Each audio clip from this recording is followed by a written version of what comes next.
Good evening. Welcome to the Board of Mayor and Aldermen meeting for Monday, July 22nd. We welcome all those that are in attendance with us this evening.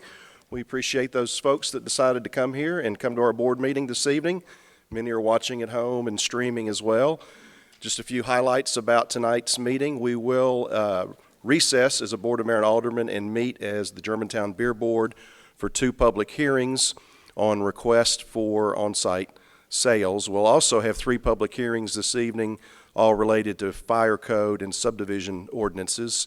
And finally, we'll have an item with a sizable investment in GMSD capital at Riverdale School. I'd like to also just recognize and acknowledge Adrienne Royals is here in her first evening as Budget and Financial Services Director. Welcome to you're already part of the team, but welcome. This evening, General Services Director Reynold Douglas will lead us in the invocation. Vice Mayor Mary Ann Gibson will lead us in the Pledge of Allegiance. Please rise.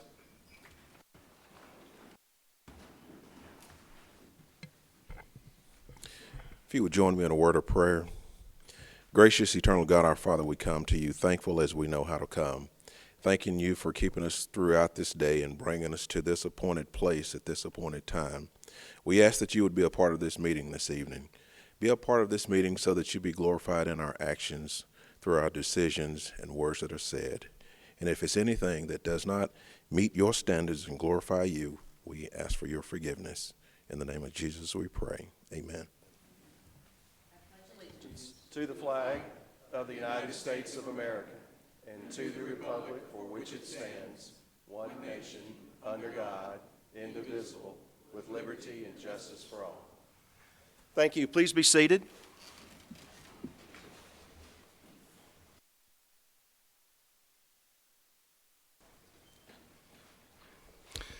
Brings us to item number 4 on the agenda. That is setting and adopting the agenda. During executive session, the board met at 5:30 and thoroughly reviewed tonight's agenda. During that time, there was one adjustment.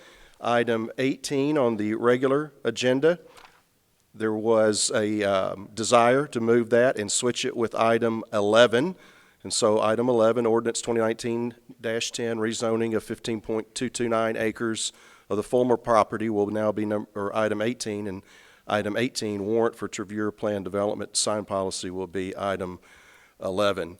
Mayor, yes. Sorry, I don't agree with moving to number 11 to 18. I wouldn't mind moving 11 or shifting everything down one, but I don't think it's fair for the folks who have been here for the former property rezoning to Sure. wait till the end of the We can, with the board's consent, we can make item 18, item 11B. Would that be fine with me. satisfactory? Yes, thank you, Mayor. Okay. Is there a motion to adopt the agenda as modified, making item 18 item 11B, and item 11 will be 11A if the clerk wants to so note it as that? Is there, yes. Sorry, one more item, Mayor. I just thought I'd ask, is there a willingness by the board? We've got this fence repair. It seems like a pretty mundane item. If there's a willingness to move that to the preliminary agenda.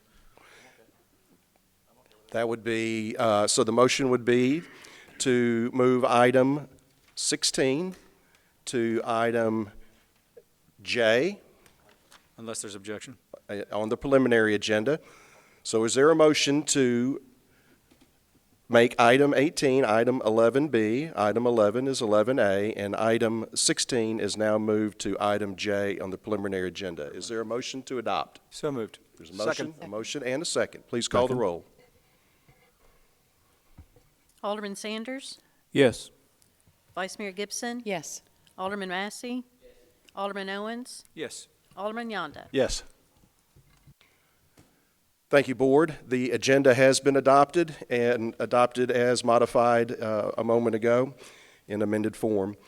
That brings us to item 5 on the agenda, approval of the minutes from the regularly scheduled meeting on June 24th of 2019. During executive session, there were no corrections or modifications. Are there any at this time? Is there a motion to accept the minutes as presented to the public? Move to approve. The motion, is there a motion and a second? Please call the roll. Vice Mayor Gibson? Yes. Alderman Massey? Yes. Alderman Owens. Yes. Alderman Yonda. Yes. Alderman Sanders. Yes. The minutes from the meeting on the 24th have been adopted. That takes us to item 6 on the agenda this evening, citizens to be heard. Clerk, are there any sheets turned in tonight? That brings us to item 7 on the agenda this evening, Beautification Commission Business Award for Stack's Pancake Kitchen. Alderman Sanders and the representatives from Stack's and I think the Beautification Commission are here. If y'all could come forward. Alderman Sanders. As our commission member, Lisa Stokowski, comes forward, and Bryce Bailey, the owner, the Beautification Commission has selected Stack's Pancake Kitchen as our Commission Business Award of the month. Stack's Pancake Kitchen is owned by Bryce Bailey, who opened his first location in East Memphis in 2015. The local restaurant was excited to expand to Germantown last fall, believing their breakfast and lunch dining concept would work well within our community. Philip Leach is the general manager of this location. Stack's Pancake Kitchen has taken an extra step to create a welcoming entrance to their restaurant. The storefront displays unique planters and border shrubs that add an attractive accent to the outdoor patio seating area. Colorful seasonal flowers provide even more beauty. Grace Construction Incorporated designed the patio and hardscape areas, and Greg Tuliatos and Associates provided the landscape installation for the patio. The level of landscape detail, maintenance, and care of this Germantown property demonstrates pride in their appearance and their commitment to helping our city look beautiful. The Beautification Commission expresses much appreciation to this Germantown business for their efforts and is pleased to present the July Beautification Commission Business Award to Stack's Pancake Kitchen.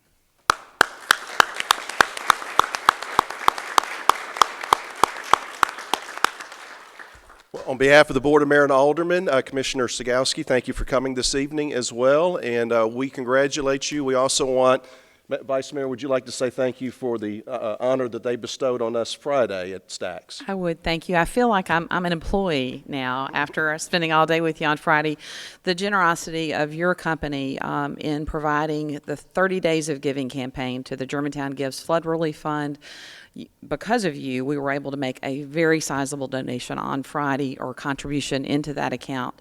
And I want to thank you, one, for you stepping forward very early on, and for the encouragement to other businesses that they still can participate. For anyone that is even on the fence on that, to please come forward. Thank you, Bryce. Thank you. Thank you.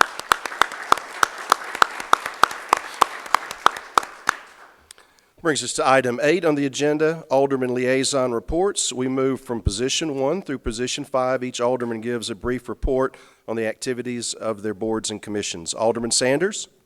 Thank you, Mayor. The Public Safety Education Commission met on July 2nd and discussed an after action from our annual Safety City that was held in June. The Commission also discussed the Lock It or Lose It campaign, which is designed to heighten community and homeowner awareness of protecting our valuables left in unlocked vehicles, in a hopeful effort to reduce this crime of opportunity.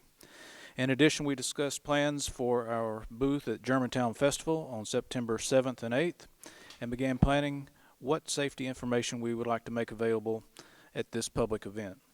We have a safety seat inspection coming for families with young children in October at the Hobby Lobby parking lot, and we'll give you more information as that becomes closer.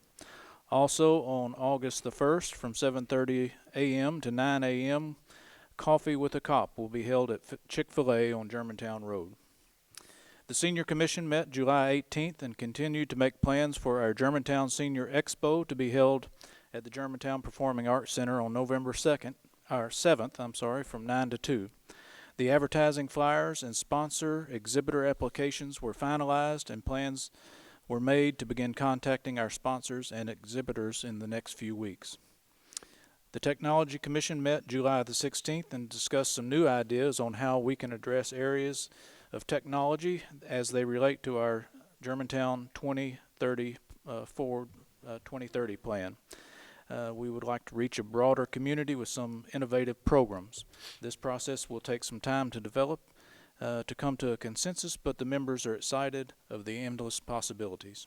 That completes my report, Mayor. Thank you, Alderman. Vice Mayor Gibson. Thank you, Mayor. The Library Board is still working through the summer reading program that will run through July 31st. All ages can still sign up. Want to remind everyone that our hometown library is the busiest library in the state under the leadership of our library director, Daniel Page. There's a program or event waiting for every reader at all ages. The Public Arts Commission met several weeks ago to view tiles that will be installed at the Grove at GPAC. Commission members were invited to a workshop reinforcing building community through public art. Parks and Recreation Commission will meet again on August 22nd. Meanwhile, the Farmers Market is thriving at our new location at C.O. Franklin and Morgan Woods Park in the woods right next to the Pickering Center.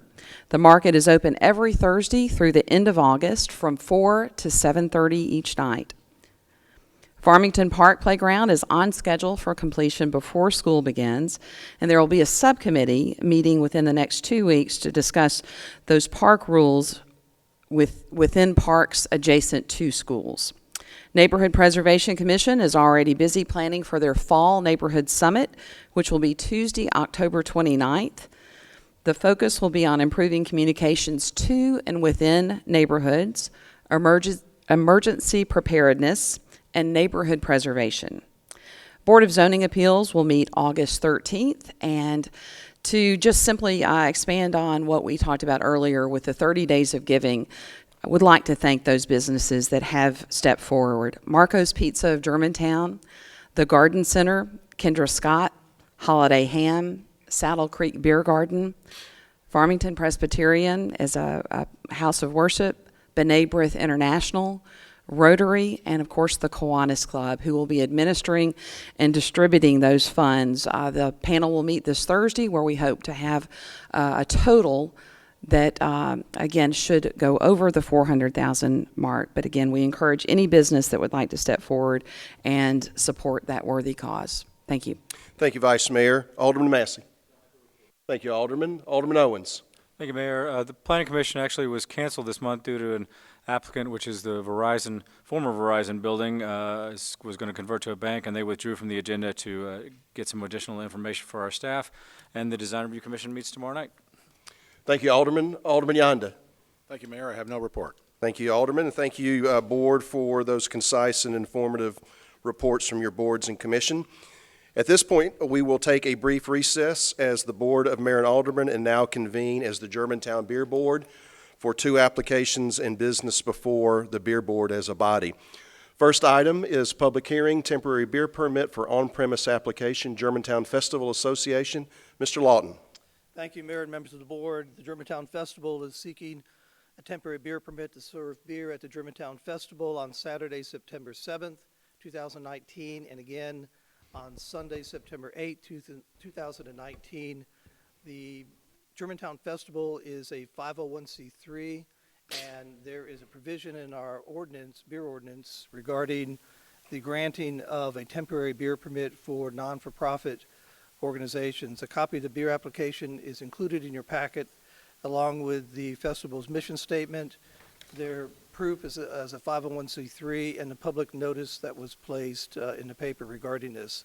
Background checks are not required on 501c3 applicants for temporary beer permits. The administration recommends approval, and we have representatives from the festival with us this evening in red shirts if the board has any questions.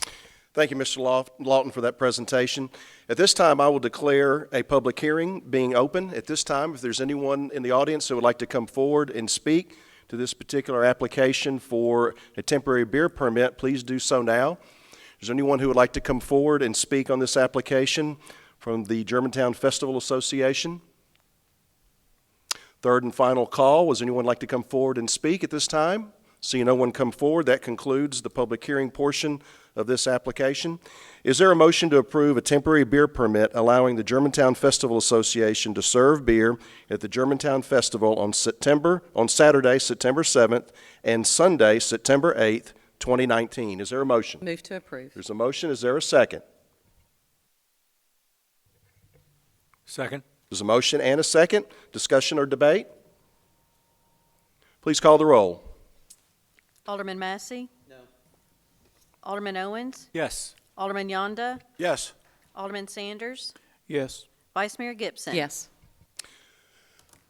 The festival will go on and sell beer as well. So we wish you the best of luck for the festival this year. And in a moment, when we have the second hearing, that'll take us to the preliminary agenda. I will allow everyone to walk out if they want at that particular time. The second item on the agenda this evening for the Beer Board is a beer permit application for on-premise application at Let It Fly. Mr. Lawton? Thank you, Mayor. The city has received a request from Michael Miller for a permit to sell beer for on-premise consumption at a new restaurant in our community known as Let It Fly. Their location is at 9091 Poplar Avenue, Suite 101, which is the site of the former McAllister's restaurant. Their application is complete. The necessary background checks have been completed on the applicant. There's a confirmation that this establishment is in an area where the zoning is permitted, and a public notice is also attached to your agenda sheet. Based on this information and the requirements, the administration recommends approval of this on-premise beer application. Thank you, Mr. Lawton. At this time, I'll declare a public hearing open. If there's anyone here in attendance that would like to come forward and speak on this particular application, please do so now. Is there anyone who would like to come forward and speak on the beer permit to be issued for on-premise application for Let It Fly? Anyone who would like to come forward and speak? Third and final call. Seeing no one come forward, that concludes the public hearing portion of this application. Is there a motion to approve the request of Michael Lloyd Miller for a permit to sell beer for on-premise consumption at Let It Fly, located at 9091 Poplar Avenue, Suite 101? Is there a motion? I'll make that motion. There's a motion and a second. Any questions or discussion? Alderman Owens? Yes, just like we discussed in the executive session, if you don't mind just talking to us a little bit about your education, your background in terms of... In this case, please come forward. Make sure the green button is on. You can adjust the microphone accordingly. State your name and address for the record, and if you'd like to go over your protocol for training. Yes, sir. David Rodriguez, address 1132 Jamestown Drive in Berea, Kentucky.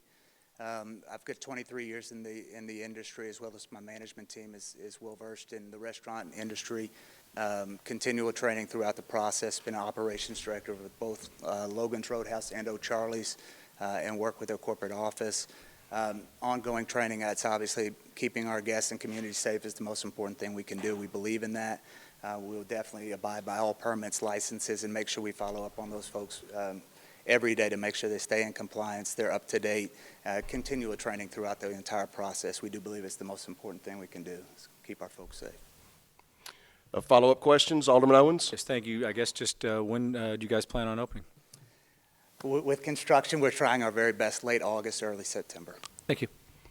Any other questions for the applicant or for staff? Please call the roll. Alderman Owens. Yes. Alderman Yonda. Yes. Alderman Sanders. Yes. Vice Mayor Gibson. Yes. Alderman Massey. Yes. You have your permit. We look forward to the opening, and anytime there's a new restaurant in town, we look forward to that. So do our residents as well. And obviously the clerk has gotten what you need. Folks, that concludes our meeting as a beer board. If the two applicants would like to leave now and enjoy some dinner, go right ahead. And anyone who was here earlier for the beautification award, if they'd like to leave at this time as well. So now we are back. We have recessed as the Germantown Beer Board, and now we are back in session as the Germantown Board of Mayor and Aldermen. That brings us to item 10 on the agenda, the preliminary agenda. I'll go over those items that were thoroughly reviewed during executive session. Item 10A, Agreement Center for Applied Earth Science and Engineering Research, also known as CSERS. Item B, Appointment Public Arts Commission. Item 10C, Appointments to the Education Commission. Item 10D, Contract Extension for Bulk Hot Mix Asphalt. Item 10E, Contract Extensions and Amendments, Water Plant Chemicals. Item 10F, Purchase Annual Fleet and Heavy Equipment Tires. Item 10G, Purchase Bulk Cement Treated Base Mix. Item 10H, Purchase for Bulk Crushed Aggregates. Item I, Resolution 19R07, 2019 through 2020, Public Entity Partners Grant Programs Participation. And as mentioned earlier, item 16, Purchase for Fencing Replacement and Repair, Drainage Lateral E, has been moved to item J on the preliminary agenda. Is there a motion to approve the preliminary agenda as presented? Move to approve. Second. Motion and a second. Please call the roll. Alderman Yonda, Yes. Alderman Sanders, Yes. Vice Mayor Gibson, Yes. Alderman Massey, Yes. Alderman Owens. Yes. Preliminary agenda has been approved. It brings us to our regular agenda this evening. First item on the agenda is ordinance 2019-10, rezoning a 15.229 acre portion of the Fulmer property on the south side of Wolf River Boulevard from R residential to O office zoning, third and final reading. Director Ross. Thank you, Mayor, members of the board. As stated in your introduction, this is the third reading for rezoning of just over 15 acres of a portion of the Fulmer property.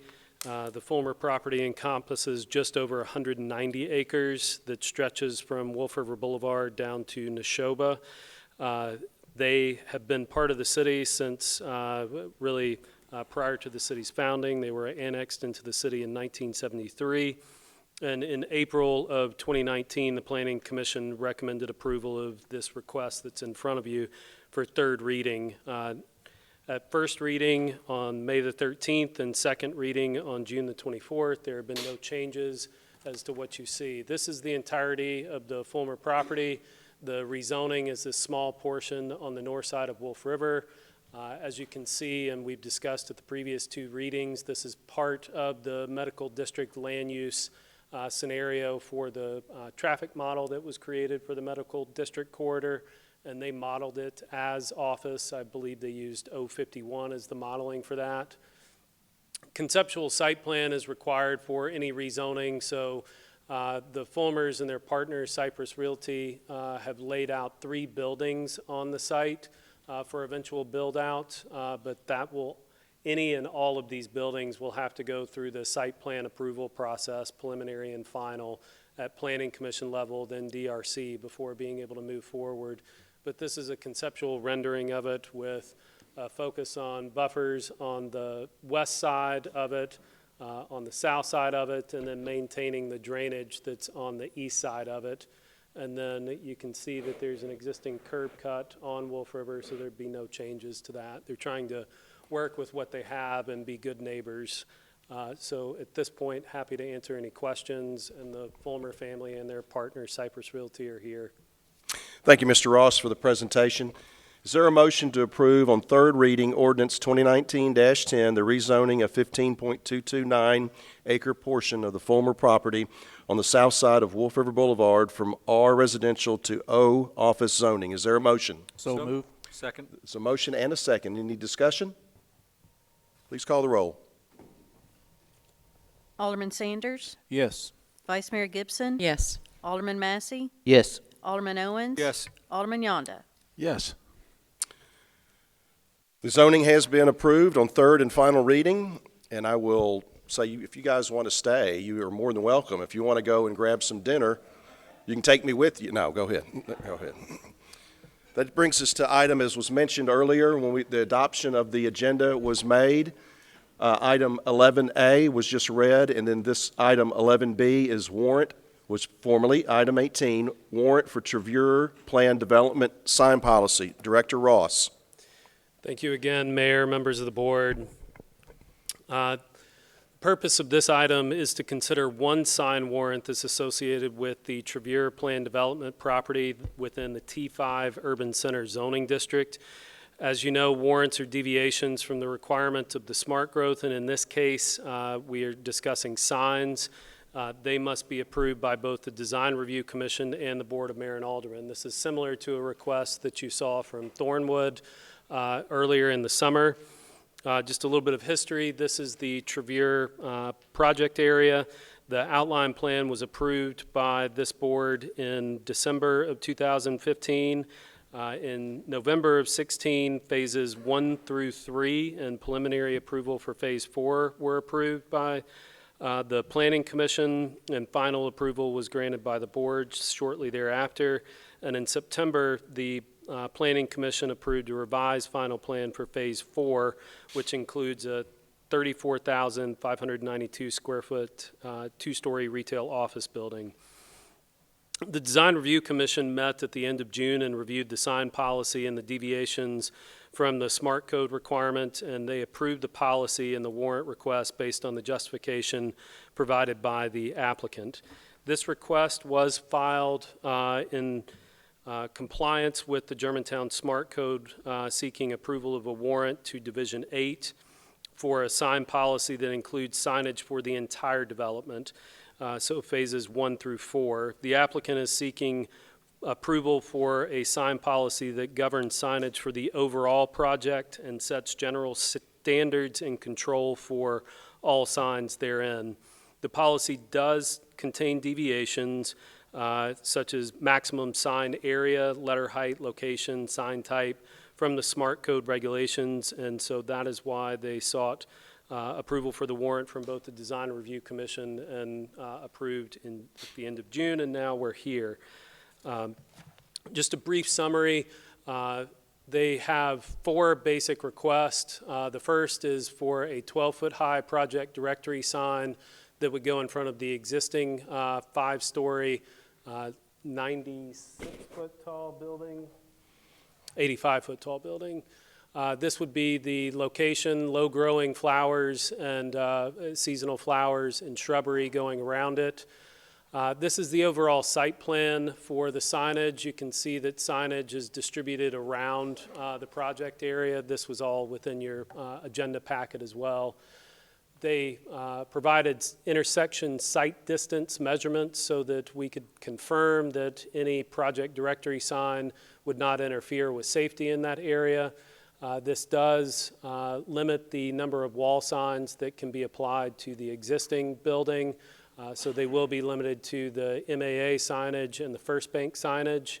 And then looking at the wall signs for Phase 4, this is, as you can see, on the bottom, these red boxes are the area where those signs will be allowed, so only in this sign band area. They've got color requirements. On the front side, they do have a second project directory sign that will be for this Phase 4 building when it's built. It will be incorporated into a front deck. On the side of it, you can see a rendering of that space here. And then finally, they have directional signs and hanging signs. Directional signs are not called out directly in the SMART code, so they have added those into their project to be included as part of this overall sign package. And then the hotel building, which is 2 hotels in one building, the Hilton Garden Inn and the Home 2 Suites by Hilton. If you look at the existing sign code for SMART code, it is 1 linear foot equals half a square foot of signage. With these 2 signs, they have 302 linear feet across the frontage of the building, and they have approximately 142 feet in square footage of signage for both of these signs. So it does fall within compliance of the half a square foot to 1 linear foot of sign, but we went ahead and included this, so it would be limited to only these 2 signs and only this side. If you'll think back to that site plan or refer back to it in your packet, they had originally asked for a second sign for the Home 2 Suites that would be on this west-facing side.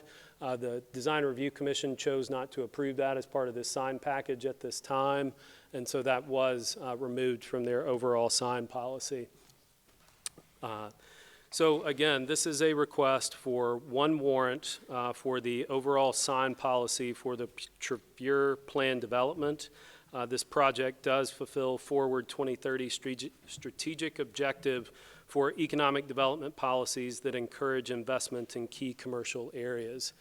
If I could just quickly touch on some of the justifications for this. When you look at the way that this is set up along Poplar Avenue. Poplar Avenue is a state highway, Highway 72, and sees a large amount of traffic that goes by at a significant amount of speed. So similar to the way that you thought and the DRC thought about the Thornwood signage, that incorporating in some warrant deviations for this to think about the context of the surrounding traffic patterns and the surrounding development. Here, they are in the western part of town, in the western gateway, and so you have signs that are similar at the Forum Building. Moving west into Memphis, you can see similar signs at International Paper, Penmark, moving on up towards the Poplar 240 area. So it's not outside of the context of the business corridor portion of Poplar Avenue as we go into Germantown, and this would be the end of that area, and wouldn't expect to see any more signage of this type, especially the ground-mounted sign at 12 feet. It is similar to the 12-foot ground-mounted sign at Carrefour, which has been indicated as they move forward, the Cannon development. They will be leaving that sign as it is and modifying it with new tenants going in. So that sign will stay at that height and be incorporated into their designs as they move forward. Happy to answer any questions. The applicant, as well as his sign development policy person, Maureen Yarborough, is here as well. Thank you, Director Ross. Is there a motion to approve warrant? Is there a warrant motion to approve a warrant from the Germantown Smart Code, Division 8, for signs to allow a sign policy for the Trevure Plan development? Is there a motion? Move to approve. Is there a second? Second. There's a motion and a second. Discussion? Alderman Sanders. I just had a question, Mayor. I just wanted to make sure that the secondary project directory that's built into the wall, that will only be utilized for the folks in that building. There's no chance, is there, that one business would be displayed on both of these project directories? Director Ross? Mayor, to the Alderman, while that's not spelled out in the policy, signage real estate, especially on Poplar, is very important, so I don't see the developer giving up a second sign for a same tenant, but I'd be happy to defer that question to him if you want a more definitive answer. But that's not specifically called out, but I believe that the intent is for the 12-foot sign to focus on those larger tenants in the office building, and then the smaller sign incorporated into Phase 4 to focus on those tenants in Phase 4. Mr. Gill, would you like to come forward and address that? I see you nodding your head, but maybe go ahead and put it into the record. Brown Gill Properties, 8130 Macon Station, Suite 114, Cordova, Tennessee 38018. Alderman Sanders, you're correct. We would not. It would be specific to that building. He's right. It's every user wants signage, but we wouldn't want to start a precedent of adding signs to the other building signage. Thank you. And Go ahead. Mayor, does our policy currently, does it allow for two project directories on the same street with duplicate signage? Director Ross, is that something that's allowed in DRC policy or not? This is a specific policy for this particular property. Correct. So this is a second project directory sign for the project on the same street side. So that is a deviation from the sign code, but it is one that the DRC recognized as significant enough in terms of the different users at the office building versus the two-story mixed-use building.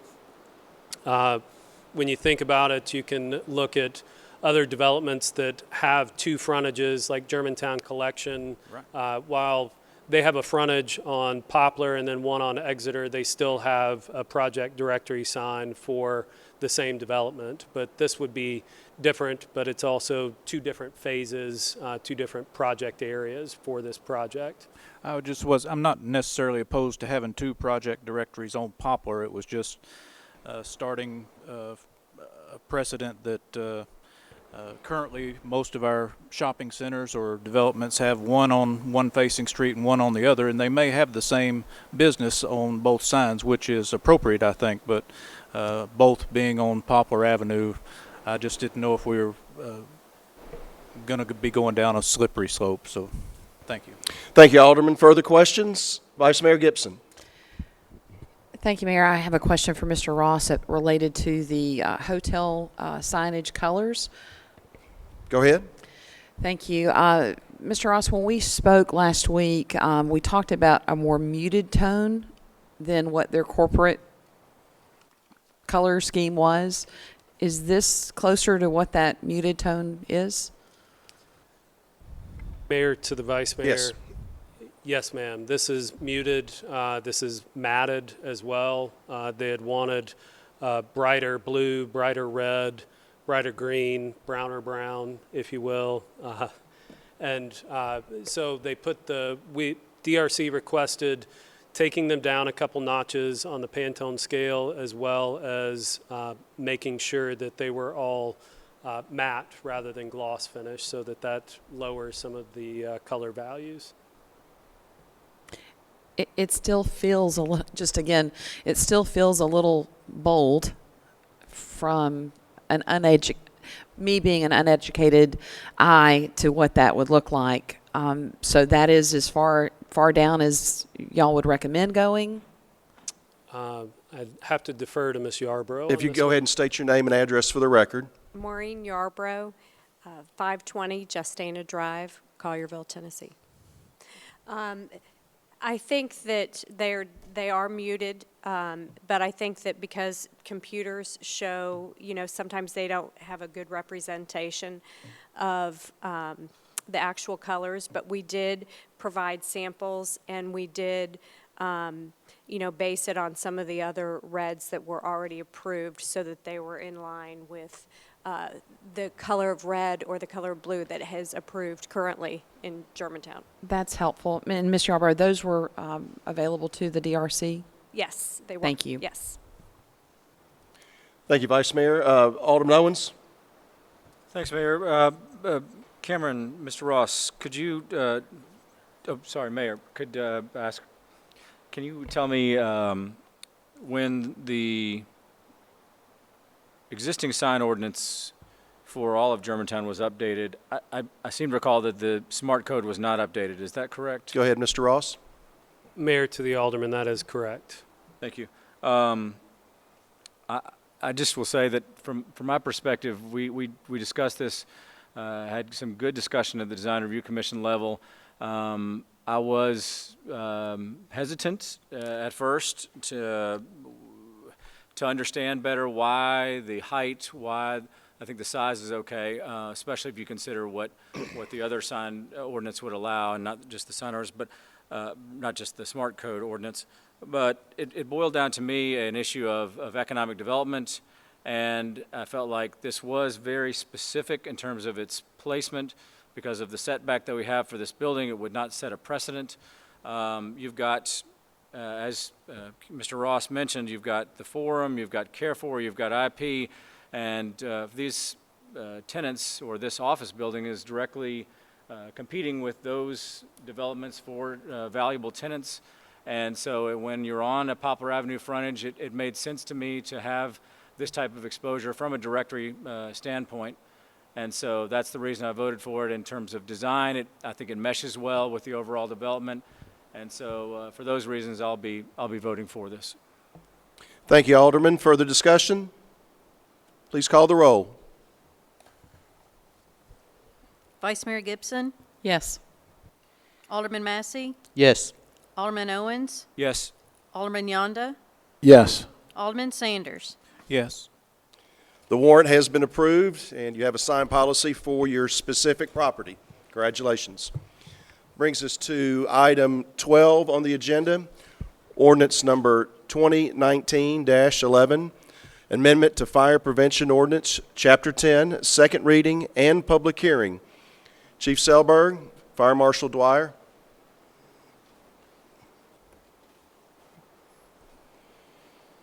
Thank you, Mayor and Alderman.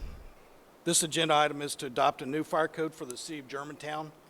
It will be based upon the 2015 edition of the International Fire Code with our local amendments. Chief, is your Chief, mic on? get I'm sorry to your interrupt. microphone a little closer to you. Is that better? Yeah, it's just the rain is muting out. Go ahead. Currently, the state of Tennessee has adopted the 2012 International Fire Code, and Shelby County has adopted the 2015 International Building Code, which is enforced in Germantown. The Planning Commission Subcommittee reviewed this proposed fire code and provided comments. Some highlights of the amendment are that this fire code will clarify the access road widths needed for fire access at 26 feet for standard access roadway, while allowing for reductions to 24 feet or even down to 20 feet in specific locations. The fire code will also require additional precautions such as a sprinkler system for a dead-end roadway to exceed 750 feet. The code includes guidelines to assure fire safety for mobile food vendors, and the code allows the Board of Mayor and Aldermen to establish a Board of Appeals to hear appeals of decisions by the fire marshal. This updated fire code will help us meet the Germantown Forward 2030 objective of fire prevention activities that result in low dollar loss and low injuries and death from fire through fire code enforcement, as well as assuring safe commercial buildings through fire code enforcement. This updated fire code will also allow the city to request exemption from the state fire marshal's office for certain commercial buildings where they would only have to be approved by the Germantown Fire Marshal's office rather than by both the state and Germantown. Fire Marshal Dwyer and I are available to answer any questions. Thank you, Chief. Thank you, Fire Marshal. At this time, I'll declare a public hearing open. Is there anyone in attendance this evening who would like to come forward and speak to this particular item on the agenda? If you'd like to come forward and speak, come forward now. State your name and address for the record. You'll have 3 minutes to address this item. Is there anyone who would like to come forward at this time? Third and final call. Seeing no one come forward, the public hearing portion of this agenda item is now closed. Is there a motion to approve on second reading ordinance number 2019-11, amendment to Chapter 10 of the Municipal Code, Germantown Fire Prevention Ordinance? Move to approve. There's a motion by Alderman Sanders, a second by Alderman Yonda. Any discussion? Alderman Owens. Thank you, Mayor. I have some random notes, and so you guys bear with me. I've been through this at the PC subcommittee, at the Planning Commission, first reading, and now here at the public hearing. And some additional information has come to me, and perhaps I misunderstood some of the information that I thought I understood previously. With regards to what is being approved with the 2015 fire code versus what is being, can you explain what is being approved through the adoption of the 2015 fire code versus what you guys are recommending for Germantown through our amendment to the fire code? Am I making sense? And I guess that's to the mayor. Chief, go ahead and come forward. Do you need a better recount of the question, or is that enough? I'm not sure I understand. Alderman, go ahead and yes, thank you, restate Mayor. that. So, for example, I would say, like we mentioned, the distance between homes of 20 feet. I think we're recommending sprinklers be adopted, but that's not part of the 2015 fire code, as I understand it. Go ahead. No, sir. What we're proposing in this ordinance is the adoption of the fire code. This does not include any of the residential sprinkler requirements. This does include commercial sprinkler requirements, which are essentially the same as what we currently have.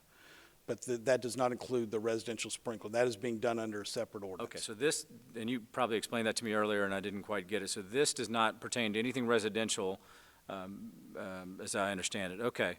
And so all my questions then really are more related to, I guess, layout, cul-de-sac width, those type of things. That's not necessarily, well, the cul-de-sac width is within the 2015 fire code. Yes, sir. Yes, sir. Okay.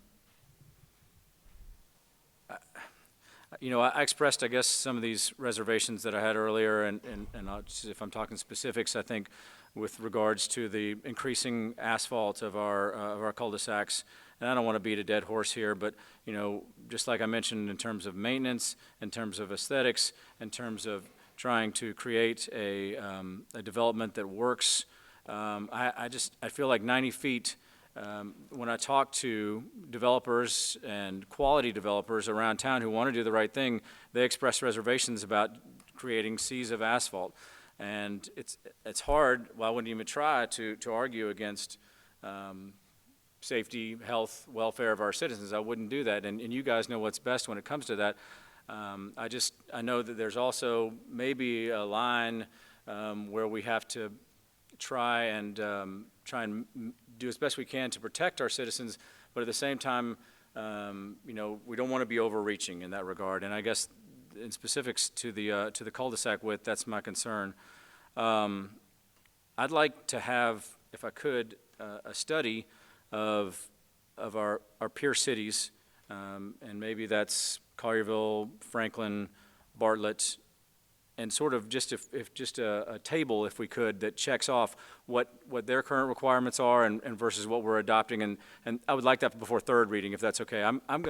I believe I'm going to vote for this tonight to move it forward to third reading, and I want to do some more research on this to make sure that I feel very comfortable with what we're adopting. But I guess those are the other comment was the state, as I understand the agenda sheet, the state has I'm running out of time. The state has the 2012 code that's adopted. And we have to adopt a code that is within 7 years of the 2012 until they update it, Mayor? Go ahead. Correct. Okay. And I think you mentioned in your email to me today, they don't have a timeline for updating to the 2015 or the 2018, is that correct? Go ahead. I don't know their timeline. I do know I talked with the state fire marshal last week, and he was talking about moving that forward, but he did not give a timeline. And so my final question, I guess, would be, is there a problem if we were to wait for them to move to adopt theirs, to sort of adopt it in unison with that? I know I'll just leave it at that. Chief, can you get with staff and then also maybe with Director Ross about the comparisons with other communities? It may be a joint effort, I would think, and Sure. have that for third reading for the Alderman? Yes, sir. Okay. And holding off on the code would, if we didn't adopt any code, then we couldn't ask for the state exemption, though. I got you. Say that one more time. If we do not adopt one of these codes at this point, we can't ask for the state exemption to do our own code reviews instead of making people have to go to the state. Okay. So, yeah, that limits us. Any other questions or discussion on this item? Please call the roll. Can we have a second round? Sure. Because I ran out of time, I'm sorry. Sure, go This ahead. doesn't happen very Does often. would anyone else like to have the floor? Go ahead, Alderman Owens. Thank you. Okay, so what you were talking about is the state exemption. So if we don't adopt this 2015 code that is being recommended, we will have the 2012 code that we're living under right now. Is that correct? Go ahead. That's correct. We are currently using the 2012 because that's what the state is using. But we don't have our own code adopted that is within 7 years of the state. So to ask for an exemption to do our own plans review on certain commercial projects without them having to also submit it to the state, we would have to adopt one within 7 years. We currently don't have one within that. Within 7 years of? Of the 2012. Oh. So the and clock that's- is ticking. That's now, all right, I'm beginning to understand, okay. All right, that's all my questions. Thank All you. right. Any further discussion? Please call the roll. Alderman Massey? Yes. Alderman Owens? Yes. Alderman Yonda? Yes. Alderman Sanders? Yes. Vice Mayor Gibson? Yes. The measure carries and moves to third and final reading, which has been established it has not been established yet. That brings us to item 13 on the agenda, ordinance number 2019-12, amendment to Fire Prevention Ordinance, Chapter 10, Residential Sprinklers, second reading and public hearing. Chief? Fire Marshal? He's my expert. Thank you, Mayor and Alderman. This agenda item is related to the Fire Code Amendment and will adopt the residential sprinkler requirements for the Fire Code. The requirements for fire sprinklers in commercial and multifamily buildings are already included within the 2015 International Fire Code with our amendments. The city has had residential sprinkler requirements since 1990. This is one reason we have such a low loss of life from fires. This amendment will update our current residential sprinkler requirements for 1- and 2-family dwellings. The reality is that a home fire sprinkler system is the only system that can actually provide fire suppression prior to arrival of the fire department. Fortunately, the cost of installation of a residential sprinkler system has been brought down to about $1.15 per square foot. These systems can be designed to match the interior decor of the home while providing a much higher level of safety for the occupants. Additionally, homeowners can obtain a discount on their homeowner's insurance of about 5 to 10% for having a fire sprinkler system, as well as tax breaks for the cost of the system through the new federal tax laws. A couple of the notable recommendations in this amendment are to require residential sprinkler systems for 1 and 2 family homes over 5,000 square feet. The current sprinkler code requires them for homes over 7,500 square feet. We already require sprinkler systems for commercial buildings over 5,000 square feet. We recognize, though, that most fire deaths occur in the home. This is often due to the fact that people sleep in their homes and can be overcome by a fire before they are able to react. The fire department also has limited control over the storage and the layout of the interior, as well as being unfamiliar with the layout of the home in the event of an emergency. Larger homes provide additional challenges to locate and rescue occupants in the event of a fire, and provide increased risk to the occupants, such as longer, complex escape routes. This amendment would also include requirements for sprinkler systems for zero lot line homes in which the distance between them is less than 20 feet. These homes provide added challenges for fire suppression and risk to homeowners, including their neighbors. Without sufficient separation, the fire department is unable to provide normal firefighting operations between the homes, and the fire can spread to adjoining homes. We have experienced similar situations in previous fires in which the fire was hot enough to ignite the nearby exposed homes. This amendment will help ensure adequate life safety protection for these larger homes and zero lot line homes. This helps meet the Germantown Forward 2030 objective of fire prevention activities that result in low dollar loss and low injuries and death from fire. Fire Marshal Dwyer and I are available for questions. Thank you, Chief. Thank you, Fire Marshal. This particular time, I will declare a public hearing open on this specific item. Is there anyone in the audience who would like to come forward and speak on this particular agenda item before the Board of Mayor and Aldermen? Is there anyone who would like to come forward? Do so at this time. State your name and address for the record, and you'll have 3 minutes to address the board. Make sure it's green and you're talking into the mic. It's not picking up real well tonight.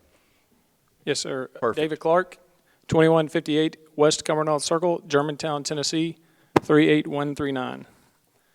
I've been selected by a number of home builders here and the Home Builders Association of Tennessee to speak on behalf of this issue of residential sprinkler systems in homes. We ask that you reconsider your position on this sprinkler system ordinance in Germantown. It's a stance of the National Home Builders Association that smoke detectors in homes save lives, not necessarily sprinkler systems. We're all for saving lives. We're all for building safe homes and affordable homes in Germantown. We just don't feel that sprinkler systems are needed at this time. There's also a number of unrelated, unanswered questions that you guys have had and put up here on the board today that I just want to kind of go through and throw out there for you that I can't get an understanding of, and I don't think you guys have either. And so I just want to throw these out there for you to think about. It's my understanding that they want to update the fire codes to 2015 like they've stated here. And it was mentioned earlier in the executive session that the 2015 code does not specifically address a square footage in the code. So I'm trying to figure out really why 5,000 square feet is this magic number when our neighbors to the east and west have higher square footages. Carville has a 5,500 square foot ordinance that was noted. Shelby County has a 7,500 square foot ordinance that was noted earlier in the executive session. It was mentioned in the executive session that Piperton is all homes require sprinkler systems. That is true. They also don't have a fire department. We have a very good fire department. I'm proud of our fire department. Piperton does not have one. Alderman Owens asked for a checklist a minute ago. I think that's a great idea. Look at what other cities are doing, our neighbors to the east and west, what they're doing, and let's fall in line with them. Let's don't be more stringent and create people going across borders to build new homes. There's another thing, some other items that came up. Why do we need to put these more stringent requirements on home at this time? I understand trying to catch up with the ordinance, but there's no timeline on that as to when it needs to be done, so I'd like to know that. And then when does this ordinance need to go into effect to retain this ISO rating? I keep hearing that, and I would just like to know that too. There's also a small amount of residential development going on in Germantown, very small. So the next thing you're going to see is people tearing down homes in Germantown and building back new. You see that all over the city of Memphis, East Memphis, Midtown, and it's only a matter of time before it starts to happen here in Germantown. So my question for you guys is, are the new homes that are being built on those sites, will they fall within these requirements? Will they be required to have sprinkler systems in them when the homes next to them on either side do not? remodeled homes, if a home is remodeled in Germantown, will it be required to have a sprinkler system? And then at what percentage is that to be done? So if a home is remodeled at 50%, will that be required to have a sprinkler system? If it's remodeled at 60%, is there a quantitative number on that? We don't know that answer. So part of that is I'm worried that people may go in there and only do a percentage of the home at a time and not update the wiring. Mr. Clark, you've reached your time limit. Just conclude your... I don't get a warning? Well, you were right at 3 minutes. You've got some stoppage time right now. If you could conclude your comments, that would be fine. I will conclude and just say that I would like you to consider these questions, consider this, why fix a system that isn't broke, and I think before you vote on this, you really need to have answers to these questions before you can vote and go forward with that. Thank you for your time. Thank you, Mr. Clark. Is there anyone else who'd like to come forward and speak to the board on this particular item? If you could state your name and address for the record, and you'll have 3 minutes to address the board. My name is Michael Stahl. I live at 2546 Regents Walk, Germantown, 38138. The fire sprinkler systems, and again, I'm not representing any homeowners or builders, just myself, but the fire sprinkler systems put in a new home are probably the most inexpensive they will ever be whenever a new home is built. Fire sprinklers in a lot of areas, I think especially California, or those prone to fires, are shown to be excellent investments for a new homeowner, especially those in larger houses. Now, there was a comment made about tax benefits of fire sprinkler systems. I'm not sure if that is for just commercial. I don't believe it's for residential. But if there is a tax benefit for residential, it should be noted what that code section is. But right now, I'm only aware of commercial tax benefit. But otherwise, I think it's a great idea to put them in the larger homes, especially when they're new homes. Thank you. Thank you, sir. Is there anyone else who'd like to come forward and speak to the board on this particular item? Anyone else? Seeing no one come forward, that concludes the public hearing portion of this agenda item. Is there a motion to approve on second reading the amendment to the Fire Prevention Ordinance, Chapter 10 of the Municipal Code, Section 10-12, residential sprinkler requirements for one-family and two-family dwellings? Is there a motion? So moved. There's a motion. Is there a second? Second. Motion and a second. Any discussion? Alderman Owens. Thank you, Mayor.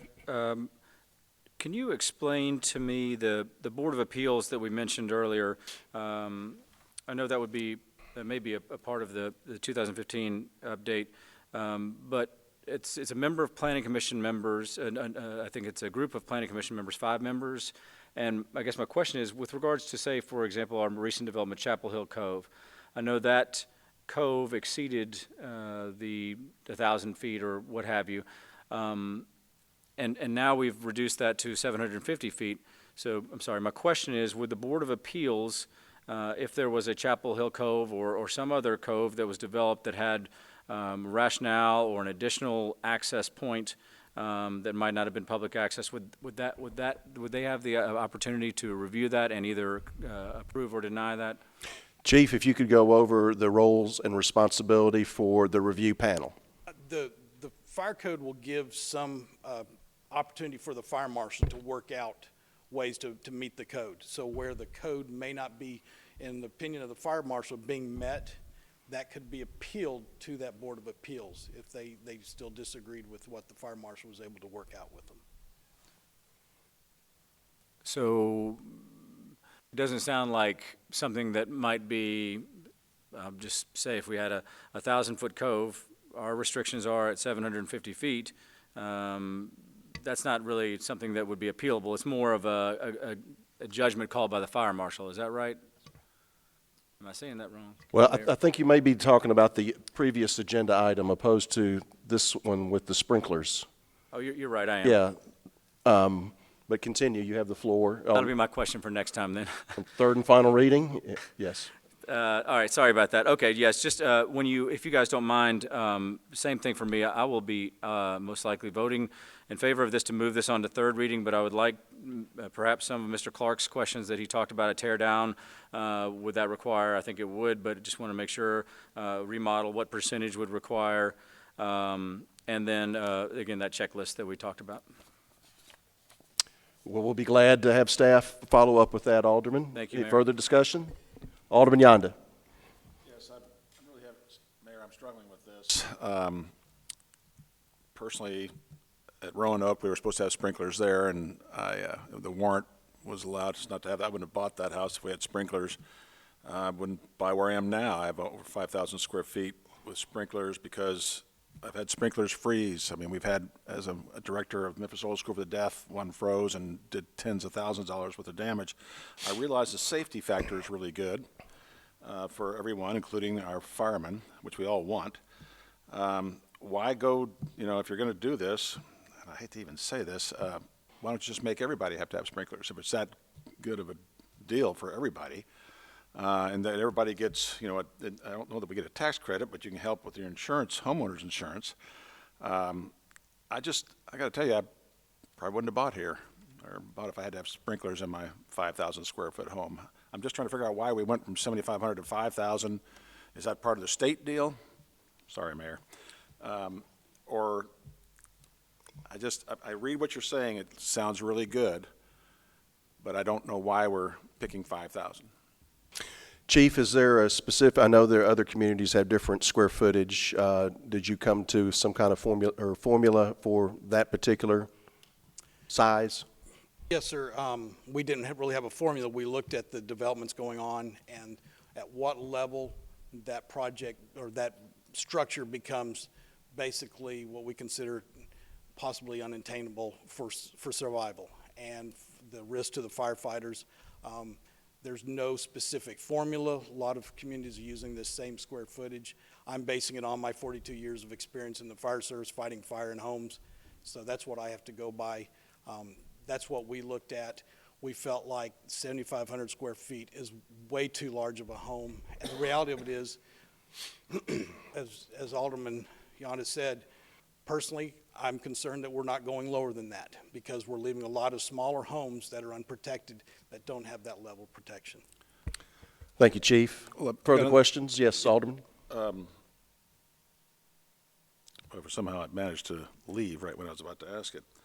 The 5,000 square feet, how many 5,000 square feet plus homes have we had burn in this community in the last years, 10 years maybe? Have we had a lot? I mean, it doesn't seem like we have an awful lot of fires, but. Well, Chief, I know you didn't bring those statistics with you, but you feel comfortable giving an estimate? Or would you like to follow up? I can't give specific. I do know that the home which we resulted in the ending career of one of our firefighters being injured in a fire and several others injured over on Johnson Road was a 5,000 square foot home, and the size had something to do with the intensity of that fire that resulted in a smoke explosion. Thank you, Chief. Further questions? I just feel like we're putting a burden on homeowners buying these. I mean, it seems to me if it was a great option, everybody would be buying it now, but I think I'll go ahead and say yes at this point, but I would like to have that information, and then I also am interested in his information on the other also. Thank you. That's it. Thank you, Alderman. Further discussion? Vice Mayor? Just a observation, the math on a 5,000 square foot home, $1 to $1.15 is somewhere between 5,000 and 5,750. Thank you for your calculation. I appreciate it. I did that all up here. So I don't think it's an exorbitant amount, but that would be the answer to that. Further discussion? Alderman Massey? I guess if we're waiting on information, it seems like the prudent thing to do would be to postpone this vote tonight and get more information from Mr. Clark and others before we push forward with this decision. That would be my recommendation. I don't think I can make the motion and get the votes, but if somebody else does, I will second it. And we can use that time then to get the information that we need from Mr. Clark and others who would like to offer input on this. I just feel like, based on the comments from my colleagues on the board, that it would not be wise to push forward with this vote, since everyone seems to be looking for additional information. Further discussion? Alderman Sanders. Yes, Mayor, I was just curious, would it be possible to get this information that has been asked for sent to all the aldermen, if not before we get our next agenda packet, to give us some time to consider it, but at least concurrent with the delivery of our packet? Can you get the information that has been discussed this evening to the board in time for third and final reading? Yes, sir. I believe we have much of that already. Okay. Yes, they can put it in a consumable format for you. Thank you. Can we have Further, tomorrow? Can we have it yes. tomorrow? The pushing your luck, aren't you? Mayor, Further discussion? Sure, Mayor. Yes. I think the only thing that I would say in response to Alderman Sanders' request is that while we are able to review that information, other citizens are not allowed to do that, and so they won't have an opportunity to review the comments from other citizens who have brought some information forward, including members of our own planning commission. There are citizen-led boards. They are the ones who have brought concerns to us. I believe Mr. Clark is a member of our planning commission still. So he's a member of our planning commission. He's one of our citizens on our commissions. He's brought forward a request. I think we should respect him and give him an opportunity to present that information to the public, because at the end of the day, from a public hearing standpoint, from a public comment standpoint, to us, I think there may be citizens out there who haven't considered what he has to say, and I think the public should have that opportunity rather than the information simply being reviewed by the members of this board. Further discussion? Yeah, Alderman Owens. I appreciate what my colleague has said, and if there was a way that we could post that information, I'm not interested in delaying it, because I think you guys can get us the information and in a timely fashion, and I think we can provide that, or you guys could provide that to Mr. Clark or whoever would like that. And so those are just my thoughts. Thank you. Any further discussion? Alderman Sanders. I do appreciate what my colleague has brought up too. I guess I wasn't clear. I was just making sure the information that was requested was not just provided to Alderman Owens since he asked those questions. So I guess my question then is could the answer to these questions be made part of the agenda packet so the public would see it when that's posted online, Mayor? Sure. Gentlemen? Yes. The answer to that's yes. Any further discussion? Again, I'm not opposed to, if the board wants to postpone this, I would go along with that, but I'm fine either way. Any further discussion? Please call the roll. Alderman Owens? Yes. Alderman Yonda? Yes. Alderman Sanders? Yes. Vice Mayor Gibson? Yes. Alderman Massey? Abstain. The measure moves to third and final reading, and that information will be collected and compiled and given to the board and to the public. Thank you, gentlemen. Takes us to item number 14 on the agenda this evening, Ordinance 2019-13, Amendment to Subdivision Ordinance Chapter 17, Section 17-56, Streets, second reading and public hearing. Director Ross. Thank you, Mayor, members of the board. Similar to the previous items, this is bringing the subdivision ordinance into alignment with the updated fire code and those design standards for streets, specifically 1756 of the subdivision regulations. This is the second reading and public hearing for that effort. As part of this, and talked about in your staff report, staff has worked with the fire department, as well as the fire department presenting to the Planning Commission on a couple of occasions to talk about how the fire code updates would affect the zoning code and the subdivision manual. And specifically, when going through this, it was determined that making Modifications to the streets was the most direct effort, and that was changing it from 1,200-foot length to 750 feet in length, and also allowing for a depth of cover of 150 feet versus 400 from the center of the through street to the turnaround, and then the paved cul-de-sac area being 96 feet.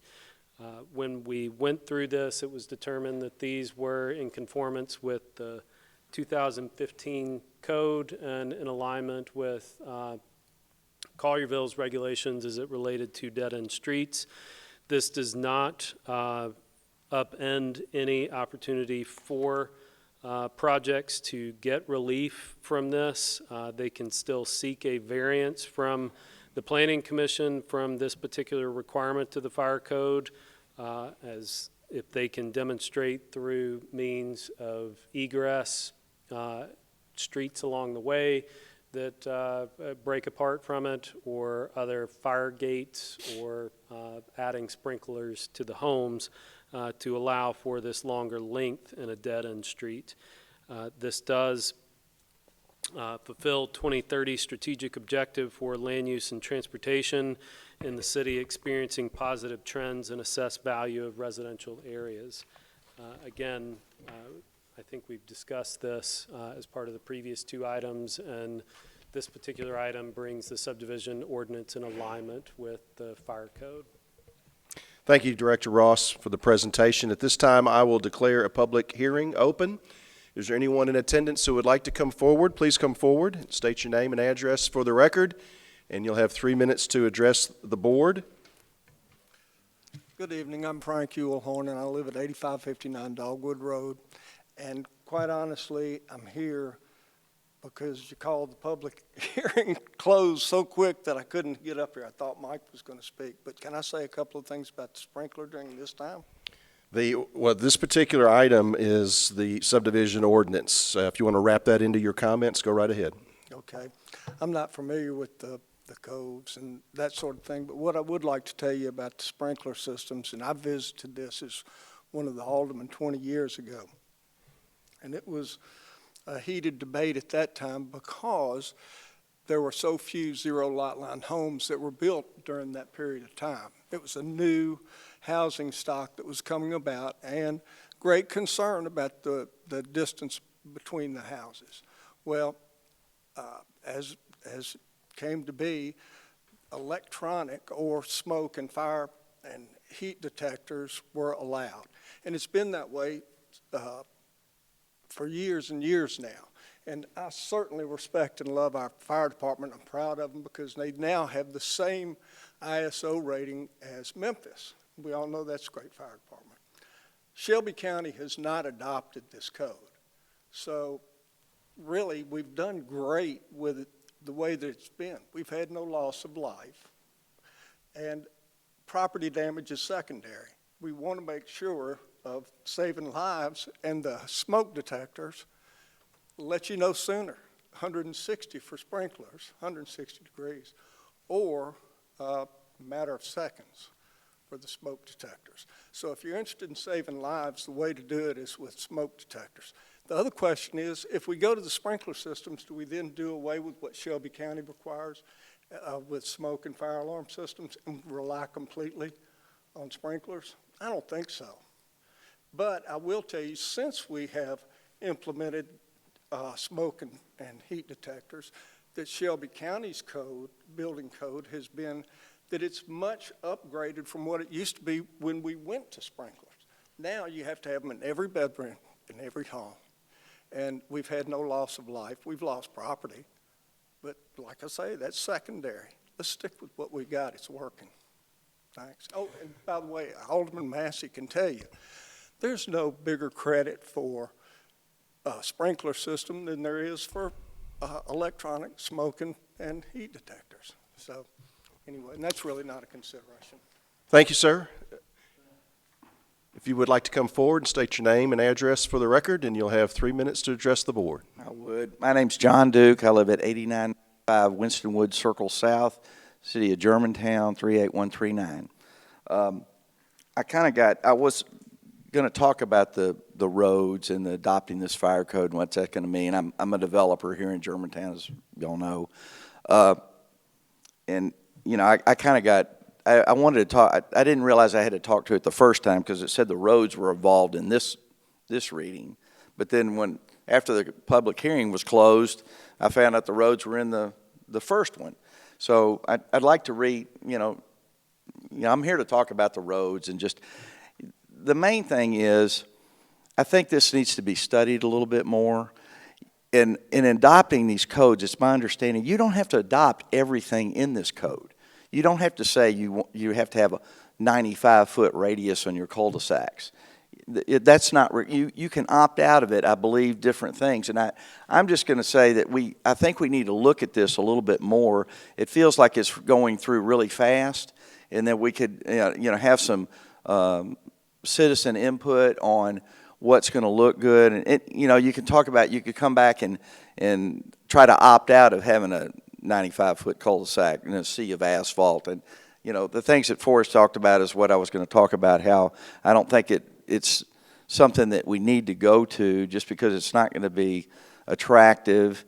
We already have all these coves that the fire trucks turn around and find, and I just feel like this is going through a little bit fast. It'd be good I think all this fire truck thing, if you could table this, have more citizen input where we could look at what the effects of this is going to have in developing subdivisions. And like I have one I've already agreed with the neighbors, as you well know. The plan's already drawn.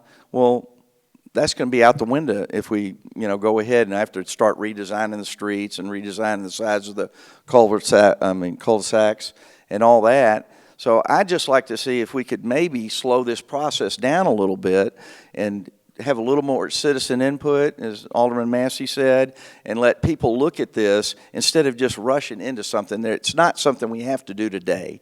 And I would ask you that you would vote to delay at least this one, if you can't vote to delay the other ones, and let us talk about it a little bit more.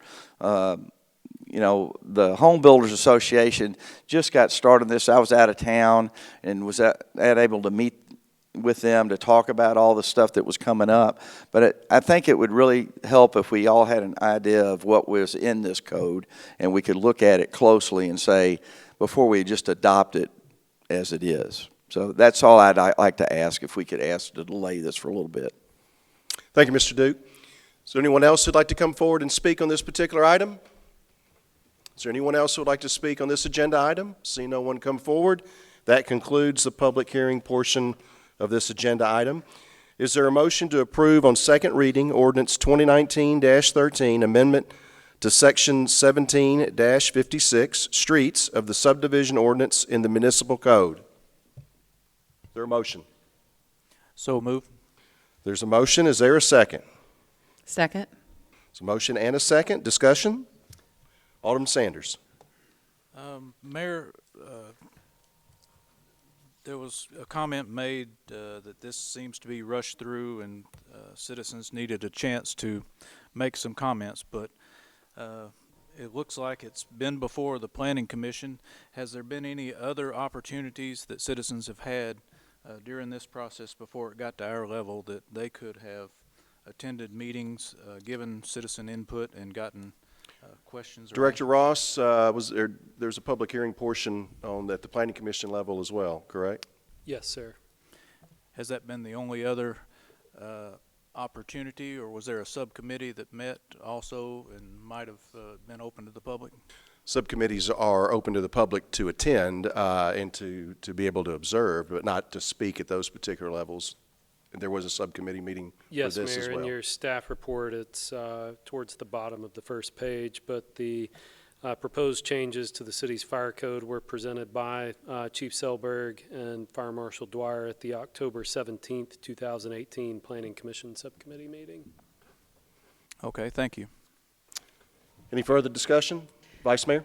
Thank you, Mayor. That was actually where I was headed as far as the process. And for those that are not aware of what the process is, it begins months and months ago with the subcommittee meeting in October of 18 coming before us now. And so as far as how the readings of an ordinance go, we have a first reading, we have a second reading with a public hearing where certainly the public can weigh in, we get to hear from them. But our work does not stop at that point. Between now and that third reading, we're all going to be doing our due diligence to answer these questions, making certain that we're discussing this with staff, with our fire chief and fire marshal. And so that is what I plan to continue to do. Thank you, Vice Mayor. Further discussion? Alderman Owens. This is more germane now. With this subdivision amendment, would a request to vary from that or to exceed the length of the cove or the depth, the diameter rather, would that go to the Board of Appeals? Would that go to the Planning Commission or both? Director Ross, go ahead. Mayor, to the Alderman, on page 2 of the staff report, just above the budget and staffing impact, there's a small paragraph. Applicants with projects that may need relief from this updated ordinance requirement may still seek a variance from the Planning Commission. That would still put it to the subject review and recommendation of the fire marshal, but they can seek relief from the Planning Commission for a variance. So if they were to, Mayor, if they were to receive a variance from the Planning Commission for this, but then the fire code still stands, I'm not sure where that leaves a developer, home builder, or some, are they in limbo at that point? Well, you just said they received a variance, so. Received a variance, so this would be the end all. The Planning Commission would be the Director? final. Mayor, just to finish that Sure. Paragraph, this is also the current means of requesting relief from any subdivision regulation. So Right. That is no different in the process. Thank you, Director Ross. Yeah, hold on one second, Alderman Owens. Go ahead, Just Mr. a point Lawton. of clarification in terms of the amendment to the fire code that was considered at second reading. There's the Board of Zoning Appeals change that now says if this is considered that there'll be a 5-member panel from the Planning Commission appointed by the Board of Mayor and Aldermen to consider any appeals decisions by the fire marshal. Would that not be the case here as well?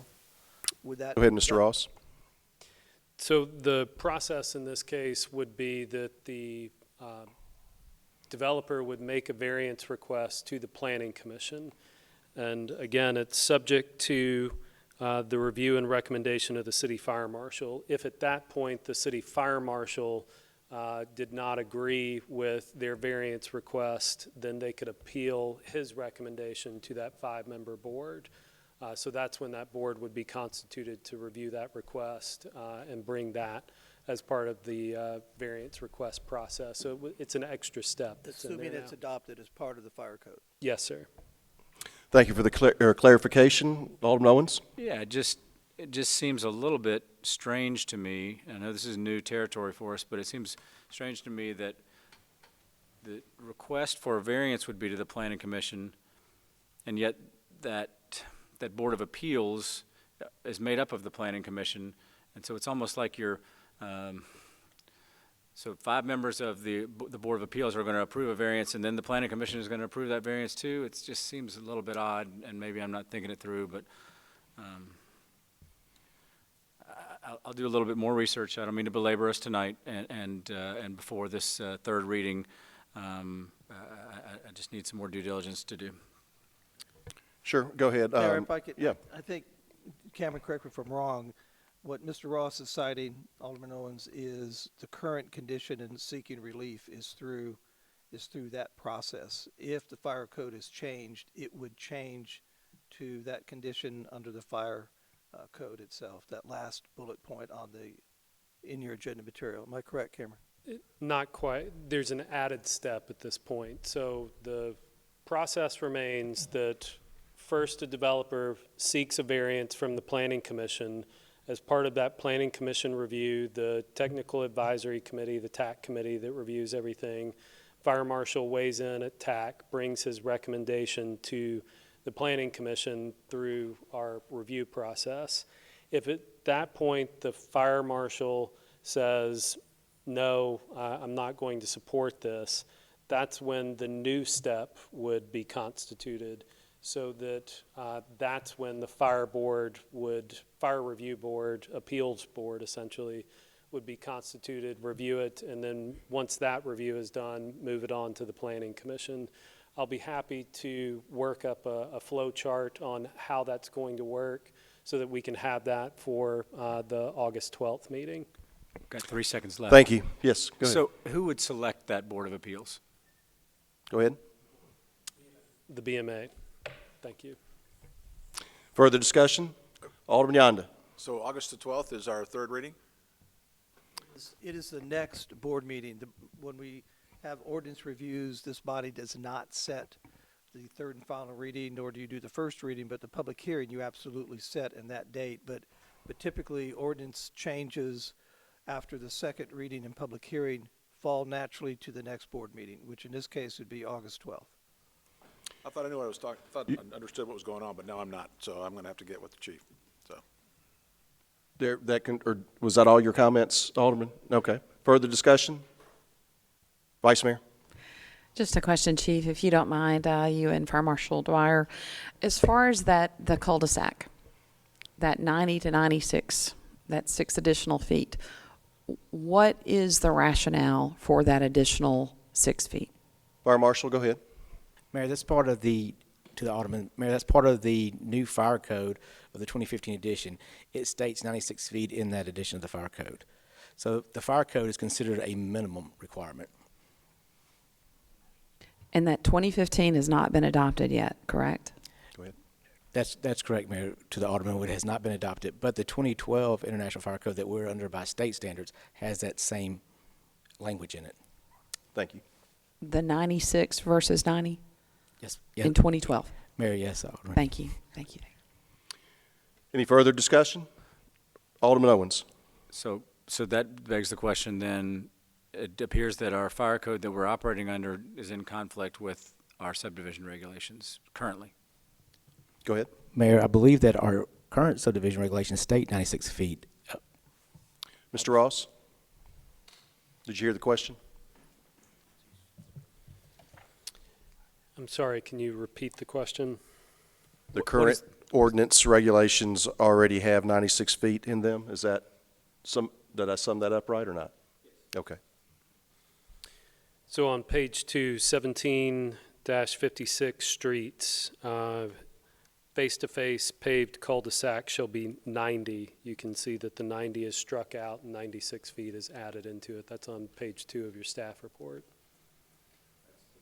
Or agenda sheet, Go ahead. rather. Yes. Current is 90. That is correct. Further discussion? Alderman Massey?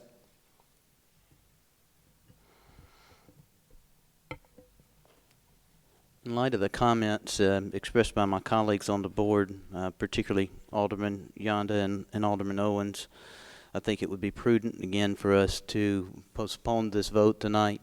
I understand that citizens have an opportunity to attend the meetings and read the packets, but as exemplified by the lack of understanding from the members of this board, I think one could see how a citizen who simply read the packets or attended the meetings might not have sufficient information to properly understand the consequences of the actions that the board has been asked to take.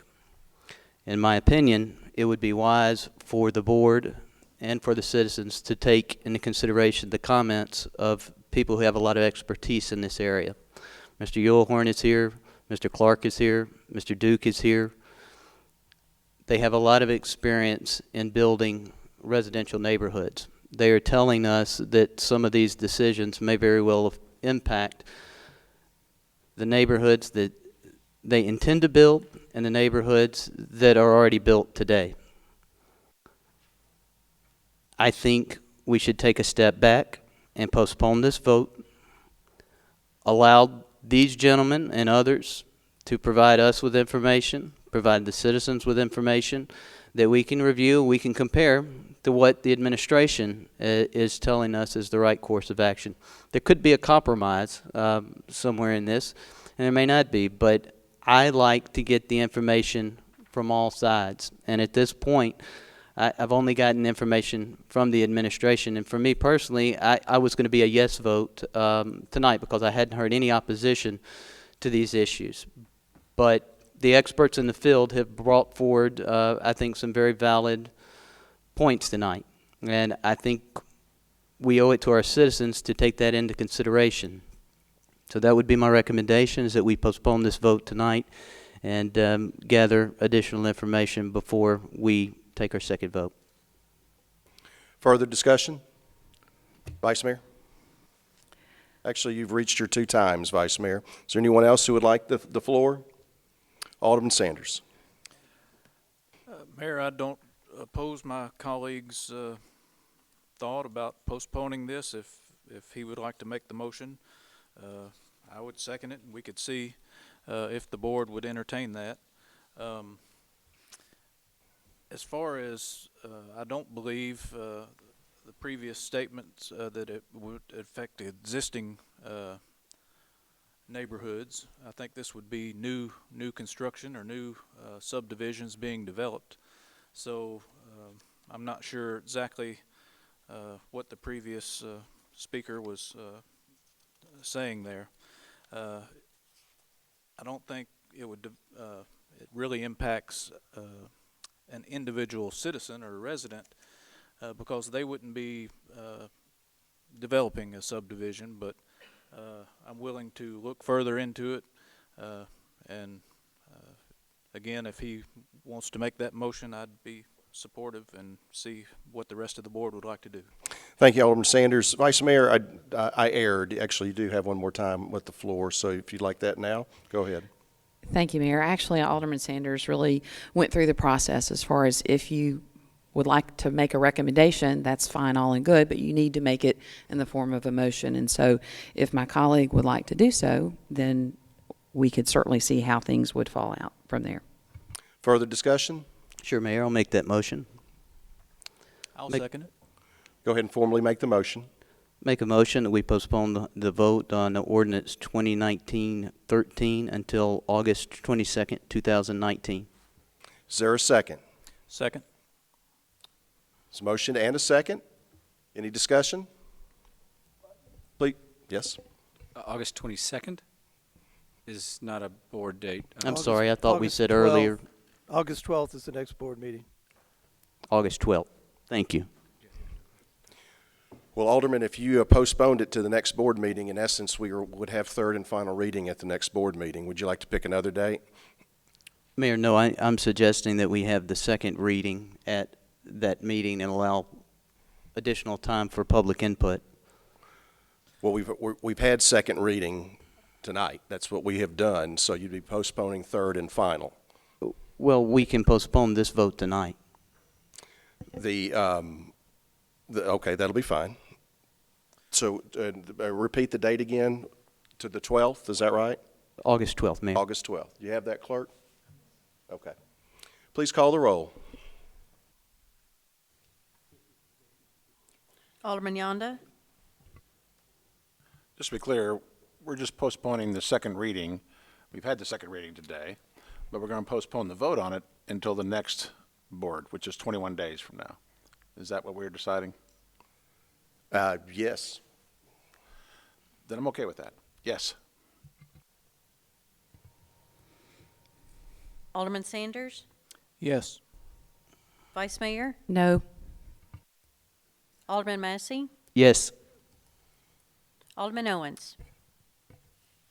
Was there any discussion on this motion? Because I didn't feel like we had an opportunity to talk about it. Well, it's pretty straightforward. Someone wants to postpone till another date. I mean, it is do you 3 want to? weeks from now. I'll vote yes.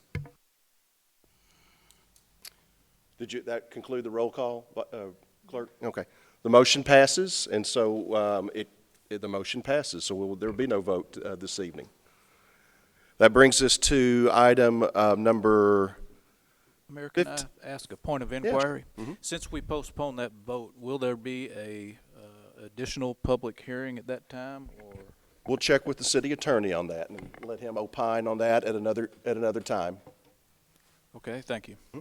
One more point of Sure. clarification. I guess, does that effectively postpone the prior two items, or they don't have to necessarily go hand in hand? No. They don't. Okay, that's fine. That brings us to item number 15 on the agenda this evening, contract for emergency sanitary sewer repair. Director Mills. Thank you, Mayor. Mayor and Board, on July 3rd, Mr. Terry Donovan, who lives at 8082 Farmingdale, called the city and reported a sinkhole. At that time, the sinkhole was about the size of one of these small tables here in front of you. Staff went out immediately and barricaded off that sinkhole and made a phone call to the city of Memphis. Memphis has been responsible for those lines in the past, so we did notify them. The sinkhole was over a 25-foot deep, 36-inch sanitary sewer line that runs full as it drains the whole northeast portion of our city. My staff placed barricades on there and protected the sinkhole from the public, but over the 4th of July holiday weekend, the hole grew larger, near the size of the elevated area which you guys are sitting on now. So on Monday, July the 8th, the city of Memphis reported to me that they would not take responsibility for this cave-in. At that point, I contacted Administrator Lawton and also Assistant Administrator Heisman and our ECD Director, Director Ross, and I met and discussed it. At that point in time, Mr. Lawton declared this an emergency situation, noting the size of the sinkhole and the possibility of negatively affecting the sewer flow that governed this whole portion of our city. At that point, I contacted each of you aldermen to let you know what was going on so that you would have understanding. Working with our procurement department, we had 4 contractors on site the very next morning at 7 a.m. and held a pre-bid conference, and more than that, a discussion on the problem and how the problem might be fixed. The contractors were told that the bid would include, at minimal, 100 feet of 36-inch sewer pipe while bypass pumping the sewer effluent and to fully restore the site as it was before. So that very same day, by 2:00 p.m. that afternoon, 3 bids were received. White Contracting was our lowest bidder at $287,800. Additional emergency measures are being expensed with this board action tonight, including some bypass pumping that the sewer needed prior to the construction beginning, and then some situform lining of the replacement pipe to protect it in the future, and then also some construction that was needed around in some yards to restore some yards and to cut additional fencing and make some fencing work out for the project. This brings our total cost of this project to $384,908.20. Because of several unknowns such as secondary bypass pumping, some projected manhole adjustments, and again that additional field fence and yard repairs, we feel certain that a change order is in place for this project before we finish. So as before stated by our city administrator, funding for this project will come from a year-end budget adjustment from reserves. But the purpose of being before you tonight is to request a formal BMA approval of these costs in response to this emergency situation. Our Germantown Forward 2030 calls for us to be good stewards of our assets, and that's what we're trying to do at this point. I can respond to questions. Thank you, Director Mills. Is there a motion to approve a contract with White Construction and Associates for the emergency repair of a 36-inch sanitary sewer main and soil stabilization of the area leading to the Kimbrough Road lift station in the amount of $287,800, the cost of bypass pumping with XLM LLC in the amount of $5,708.20, and the cost of lining the new sewer pipe with Instentuform Technologies LLC in the amount of $91,400 for a total amount of $384,908.20. Is there a motion? Move to approve. There's a motion. Second. Is there a second? There's a motion and a second. Discussion? Alderman Sanders. I just have a question, Mayor. We've heard in the executive session and then again during this presentation, we're anticipating a change order. Do we know anything more than we just anticipated, or I'm just curious why, if we already know that, we couldn't have amended this agenda item prior to. Director Mills, go ahead and answer that question. I think it has to do with the ongoing pumping. That's hourly rate, is there not? Go ahead. Partially, yes, You can sir. elaborate. Mayor and to the Alderman, so once we started the bypass pumping, one of the problems that we found, the bypass pumping is so large that it would not fit into the manhole where we needed to put it. So we've already asked the contractor to widen that manhole, and that was not included in the first process. Additional bypass pumping is needed because our map showed one subdivision going into a manhole that wouldn't have needed to bypass pump, but in actuality, when we started the bypassing, it actually does affect that. So we've had to install another bypass pump to short circuit bypass that and then bypass it into the force mains that go out. I guess as the mayor said, we're just discovering things as we go. We have no as-built on this project. We don't know what any of the city of Memphis's assets look like underground, and we are just really discovering as we go. Things that we assumed and things that we thought have not been true, and it's not fair to our contractor, who's doing a tremendous job, to ask him to take on additional burdens such as that for these unknowns. So we're just kind of keeping track of those. We've had our city engineer, Tim Gwaltney, involved in the review process and the decision-making process so that we can come to you guys with a solid change order, hopefully to correct all issues that we've discovered so far. Thank you, Director. Thank you, Mayor. That's all I had. Further discussion? Alderman Owens. Thank you, Mayor. Mr. Mills, I don't want to muddy the waters tonight. To the mayor, I'm sorry. Go ahead. Sorry. I don't want to muddy the waters tonight, and maybe this is a question for who you choose, but it's what has been presented to us tonight. It appears that the contract that we have with the city of Memphis, it is administration's opinion that that is the city of Memphis's responsibility to take care of this repair. Is that correct? That's correct. There's an initial more of a dispute, but no, the contract is pretty crystal clear. And it's also my understanding that we are in negotiations with the city of Memphis, and they have basically told us that it's not their responsibility. Go ahead. You know, we talk about negotiations. It's clear to us. Yeah, I'm not sure if that's the right word, but go Yeah, ahead. I wouldn't say negotiations. Our agreement is very clear. It's a two-part agreement. It talks about the purchase of all the assets and who's to maintain those assets. And those assets that we purchased in 2003 for $2.3 million are to be maintained by the city of Memphis, and they're clearly listed in the bill of sales when we bought those, that they were to be maintained by them. To us, there is no question that this is the city of Memphis's responsibility to maintain those assets, and they're clearly identified in the agreement. In this case, because we were in this crisis mode, rather than wait a week to hear from Memphis if they were going to do anything or not, we made the decision we've got to go now and do those emergency repairs because they were not going to do it. Thank you, and I'm not disputing that. If I may, Mayor, continue my follow-up. I thought negotiations was your word you used, Mr. Administrator, and your words matter. And so, sorry, just a little point of levity there. I'd like us to pursue, if we could, aggressively, by what means necessary, and that includes legal options, to pursue whatever it is we have to do to enforce that contract. And I'm sure I don't want to speak for the rest of the aldermen, but I believe they would echo that sentiment. And get a report back to us if possible by as soon as next meeting. Read you loud and clear. We're efforting on that currently. Vice Mayor? Thank you. Thank you, Mayor. I would love to just revisit. We've got some history with this same lift station several years ago where we had conversations with the city of Memphis. They initially said it's not our responsibility, and then they came to the conclusion that it was their responsibility. Is that correct? That is correct. Go ahead. That's correct. But they were making improvements all along to the lift station.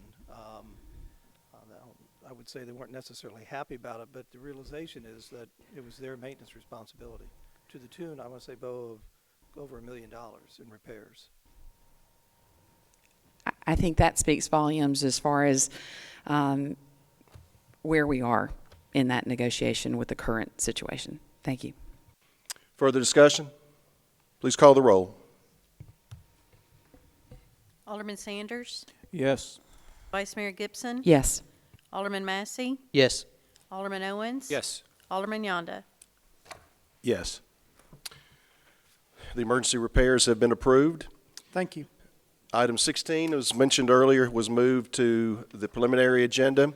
Item 17, reimbursement payment number 4, GMSD Riverdale Boiler Chiller Renovation Project. Mr. Lawton. Thank you, Mayor. Last fiscal year, the city of Germantown budgeted and reimbursed the Germantown Municipal School District $1 million towards the renovation of the antiquated HVAC system in the older section of Riverdale K through 8.